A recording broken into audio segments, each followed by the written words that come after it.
Friends, welcome to Lakshmi magic. భూమి చేసిన సహాయంతో శారద ఇల్లు చేరుతుంది. ఇంటికి చేరిన తర్వాత పూరితో కూడా మాట్లాడకుండా వాష్రూంలోకి వెళ్ళి ఫ్రెష్ అయిపోయి వచ్చి తనను తాను అద్దంలో చూసుకుంటూ బొట్టు పెట్టుకొని గాజులు వేసుకొని పువ్వులు పెట్టుకొని తరువాత దేవుని గదిలోకి వెళ్తుంది. అక్కడ దేవునికి దీపం పెట్టి ఎంతగానో ఏడుస్తూ ఉంటుంది. తల్లి, ఈరోజు ఎంత ప్రమాదం జరగబోయేది. నా మెడలో నుంచి తాళి తీసేయబోయేవాళ్ళు, కానీ భూమిని ఆ సమయానికి దేవతలాగా పంపించి నాకు ఆ చెడు జరగకుండా నువ్వే చూసుకున్నావు. నేను నీకు రుణపడిపోయాను తల్లి.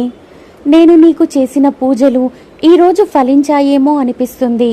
ఆ భగవంతుడు ఉన్నాడని అనిపిస్తుంది. అందుకేనమ్మా నీకు కృతజ్ఞతలు చెప్పుకోవడానికి ఇలా నేను ప్రార్థిస్తున్నాను. ఏ రోజైనా సరే నా భర్త నా పక్కన లేడు, ఆయన లేకున్నా సరే ఆయనిచ్చిన పువ్వులు బొట్టు గాజులతోనే నేను ఎంతో సంతోషంగా బతుకుతూ ఉన్నాను. కానీ ఈరోజు అవి నాకు దూరం అయిపోతాయి, అది కూడా నా భర్త బతికుండగానే దూరం అయిపోతాయి అంటే నేను తట్టుకోలేకపోయానమ్మా. ఆ క్షణం నాకు అలా జరిగే సిచ్యువేషన్ కన్నా కూడా చావే మంచిది అనిపించింది. ఒకవేళ అక్కడ బలవంతంగా వాళ్ళు నాతో అలా ప్రవర్తించుంటే నేను ఖచ్చితంగా చచ్చిపోయి ఉండేదాన్నమ్మా. ఈ పాటికే నేను చనిపోయి ఉండేదాన్ని. అలా జరగకుండా నువ్వే కాపాడావు. నీకు కృతజ్ఞతలమ్మా. నువ్వున్నావు అని శారద అంటూ మొక్కుతూ ఉంటే అప్పుడే గగన్ వచ్చి అక్కడ నిలబడి తల్లిని చూస్తూ ఉంటాడు. శారద గగన్ని చూసేవరికి ఒక్కసారిగా షాక్ అయిపోతుంది. తను అంతా విన్నాడేమో అని అనుకుంటుంది, కానీ ఏమీ వినలేదని తర్వాతే అర్థమవుతుంది. ఏంటమ్మా, ఏదో మేలు చేశాడు భగవంతుడు, నీకే చెడునో జరగకుండా చేశాడు అంటున్నావు. అసలు ఏం చేశాడేంటి అని గగన్ అనేసరికి శారద ఒక్కసారిగా ఉలిక్కి పడి పైకి లేస్తుంది. భగవంతుడు ఉన్నాడు నాన్న, చాలా సందర్భాల్లో ఆయన అది నిరూపించాడు అని శారద అంటూ ఉంటే, ఏంటమ్మా ఎప్పుడూ నిరూపించాడు అంటావు? మన విషయంలో ఏం జరిగింది చెప్పు. మీ ఆయన మనల్ని రోడ్డు మీద పడేసినప్పుడు ఆ భగవంతుడు ఎక్కడికి వెళ్ళాడమ్మా? మీ ఆయన ఇంకో పెళ్లి చేసుకొని ఇన్నేళ్లు మేము కష్టపడేలా చూస్తూ ఉంటే ఆ భగవంతుడు ఎక్కడికెళ్ళాడు? నిజంగానే దేవుడు అనేవాడు ఉంటే ఇవన్నీ జరిగేలా చేస్తాడా అని గగన్ అంటూ ఉంటే, అలా మాట్లాడడం చాలా తప్పు నాన్న. భగవంతుడు ఉన్నాడు, మనకు ఏదో చెయ్యలేనంత మాత్రాన దేవుడు లేనట్టు కాదు కదా అని శారద అంటుంది. అవునా, అయితే ఎక్కడున్నాడమ్మా? ఎందుకున్నాడు? మనం ఇంతలా పూజిస్తున్నా కూడా మనకు ఏ ఉపయోగానికి రాని దేవుడు ఉన్నాడని నువ్వు ఎలా నమ్ముతున్నావు? అసలు భగవంతుడినే నమ్మని నేను ఆ భూమి కోసం ఎంతలా ప్రార్థించాను. ఆయన ఉన్నాడని నమ్మి మరీ ఎన్నో పూజలు చేసి భూమిని బ్రతికించాను. కానీ నీ దేవుడు ఏం చేశాడమ్మా? ఆ భూమి చేతే నా గుండెల మీద తన్నేలా చేశాడు. అలా తన్ని తను ఊరుకుందా? ప్రతి క్షణం నన్ను ఏడిపిస్తూనే ఉంది. ఇక ఆయన ఇచ్చిన వరానికి ఏం ప్రయోజనం ఉందమ్మా? ఆయన ఉండి చేసేదేముంది అని గగన్ కోపంగా అంటాడు. అరే, నువ్వు భూమి గురించి అస్సలు అలా మాట్లాడకు. ప్రతి విషయం వెనక ఏదో ఒక కారణం ఉంటుంది. అందులోనూ భూమి ఏదో చేసింది అంటే ఖచ్చితంగా ఇంకేదో కారణం ఉండే ఉంటుంది. ఆ రోజు ఎందుకని తను అలా వెళ్ళిపోయిందో, నేను ఇంటికి ఇల్లరికం రమ్మని ఎందుకు అడిగిందో అసలు మనకు తెలియదు కదా. నువ్వు తప్పుగా మాట్లాడకు నాన్నా అని శారద నచ్చ చెప్పాలని చూస్తుంది. ఓ, నువ్వు కూడా ఇక భూమిని అలాగే అర్థం చేసుకోవడం మొదలు పెట్టావా? నేను కూడా భూమిని చాలా మంచిది అని నెత్తిన పెట్టుకున్నానమ్మా. కానీ చివరికి ఏం చేసింది? ఇల్లరికం రమ్మని అడిగింది. ఆ కారణం కూడా కాదు అని నువ్వు అంటున్నావు. మరి ఇంకేం కారణం అనుకుంటున్నావు? నీకు తెలిస్తే చెప్పమ్మా, చెప్పు అని గగన్ శారదని నిలదీస్తాడు. చూడు నాన్న, భూమి ఆ రోజు ఎందుకలా చేసిందో, దాని వెనుకల ఏ కారణం ఉందో నిజంగా నాకు తెలియదు. కానీ ఖచ్చితంగా మాత్రం వేరే కారణంతోనే భూమి ఇదంతా చేసింది అని శారద అంటూ ఉంటే, నేను నమ్మాలి అంటే ఆ కారణం ఏంటో మీరే చెప్పండి అని అడుగుతాడు. లేదు నాన్న, ఇందాకే నేను భూమికి కాల్ చేశాను. ఈ విషయం గురించి నేను మాట్లాడాను. కానీ తన మాటలని, తన చేతలని, తన ప్రవర్తనని అర్థం చేసుకుంటే ఖచ్చితంగా వేరే కారణం ఉందని అర్థమవుతుంది. భూమి నిన్నే ప్రేమిస్తుంది, నిన్నే పెళ్లి చేసుకోవాలనుకుంటుంది నాన్న అని శారద అంటూ ఉంటే, అమ్మా ఇక తన గురించి మాట్లాడొద్దు, అలాంటి మోసగత్తల గురించి నువ్వు ఇంకెప్పుడు నా దగ్గర టాపిక్ తీసుకొని రావద్దు అని గగన్ అంటూ ఉండగానే పూర్ణి ఏడ్చుకుంటూ వచ్చేసి, అన్నయ్య అసలు ఈరోజు ఏం జరిగిందో నీకు తెలుసా? భూమిని ఎందుకలా తప్పు పడుతున్నావు అని అనేసరికి, ఏం జరిగింది చెప్పు పూర్ణి, ఏం జరిగింది అని గగన్ నిలదీసి అడుగుతూ ఉంటాడు. ఇక శారద కండ్లతోటే పూర్ణిని చూస్తూ వద్దు పూర్ణి అని సైగలు చేస్తూ ఉంటుంది. దాంతో అర్థం చేసుకున్న పూర్ణి సైలెంట్గా తలదించుకుంటుంది. చూసావా అమ్మా, తనకి కూడా భూమిని ఏమన్నా అంటే కోపం వచ్చేస్తుంది, నీకు కోపం వచ్చేస్తుంది, కానీ అసలు రీజన్ ఏంటి అనేది నాకు ఎవ్వరూ చెప్పరు. ఇదేంటో అసలు మీతో మాట్లాడడమే వేస్ట్ అని గగన్ అక్కడి నుంచి వెళ్ళిపోతాడు. ఇక ఎస్ఐ శరత్ చంద్రకి ఫోన్ చేసి శోభాచంద్ర మర్డర్ కేసు గురించి మాట్లాడుతూ ఉంటాడు కదా, తను ఎంతో కన్విన్స్ చేసినా కూడా శరత్ చంద్ర సాక్ష్యాలనే అడుగుతూ ఉంటాడు. సరే సార్, మీరు ఎలాగైనా ఇక్కడికి వచ్చి నన్ను కలవాలి అనుకుంటున్నారు కదా, నేనే మీ దగ్గరికి వస్తాను. ఎందుకంటే అసలు మీ మిస్సెస్ని చంపిన వ్యక్తి ఎవరు అన్నది నేను చెప్తే మీరు కనీసం నమ్మను కూడా నమ్మరు. ఆ వ్యక్తి ఎవరు అన్నది మీ ఊహకి కూడా అందదు సార్, అంత పెద్ద మనిషి. అలాంటి మనిషి ఇన్ఫర్మేషన్ మీకు ఇవ్వాలి అంటే నేను స్పెషల్గా మీ దగ్గరికి వచ్చే మాట్లాడాలి సార్.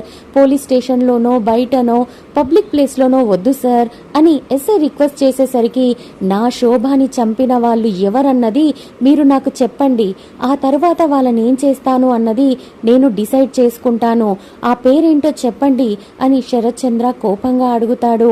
లేదు సార్, నేను పర్సనల్గా కలిసే మాట్లాడతాను అని ఎస్ఐ అనగానే, సరే అయితే నా గెస్ట్ హౌస్ లొకేషన్ పంపిస్తున్నాను, అక్కడికి ఇమ్మీడియట్గా రండి అని శరత్ చంద్ర చెప్పేస్తాడు. అప్పటికే అపూర్వ శరత్ చంద్ర కోసం జ్యూస్ తెచ్చి వెనకాల నిలబడి వీళ్ళ మాటలన్నీ వింటూ ఉంటుంది. బావా, ఏంటి బావా ఏదో టెన్షన్ పడుతున్నట్టున్నావు అని అడిగేసరికి, లేదులే అపూర్వ, నేను కొంచెం ఇంపార్టెంట్ పని మీద వెళ్తున్నాను అని అపూర్వకి కూడా విషయం చెప్పకుండా శరత్ చంద్ర బయటికి వెళ్ళిపోతాడు. ఇక అపూర్వకి ఒళ్ళంతా చెమటలు పట్టిపోతాయి. అంటే సాక్ష్యం ఉందా? నేను చంపినప్పుడు ఏదైనా మిగిలిపోయిందా అని అపూర్వ టెన్షన్ పడుతూ ఆ ఎస్ఐ పేరుని, ఆ ఎస్ఐ స్టేషన్ నేమ్ని గుర్తు చేసుకుంటుంది.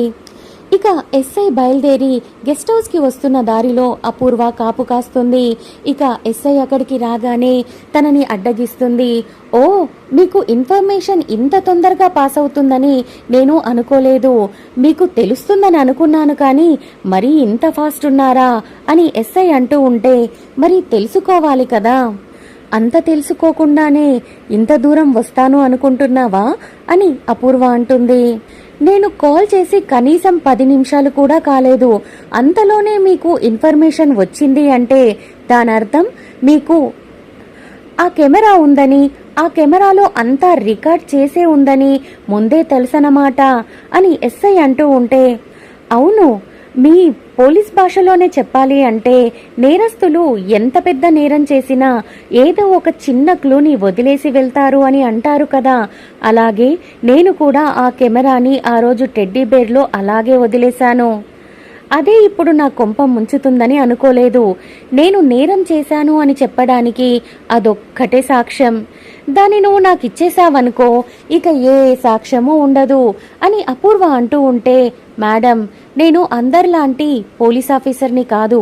ఒకవేళ నిజంగానే మీరు అనుకున్న పోలీస్ ఆఫీసర్ని అయ్యుంటే కాల్ మీకే చేసుండేవాణ్ణి, కానీ శరత్ చంద్ర గారికి చేసుండేవాణ్ణి కాదు కదా అని ఎస్ఐ అనేసరికి, చూడండి ఎస్ఐ, ఇప్పుడు మీరు నన్ను దాటి ముందలికి వెళ్తారేమో, కానీ మీకోసం ముందల మా రౌడీలు కాపు కాచి ఉన్నారు. మీరక్కడికి వెళ్ళగానే వాళ్ళు మిమ్మల్ని కొట్టో తిట్టో భయపెట్టో లేక ఆఖరికి మీరు ఒప్పుకోకపోతే మిమ్మల్ని చంపేసైనా సరే ఆ కెమెరాని తీసుకొచ్చి భద్రంగా నాకు ఇస్తారు.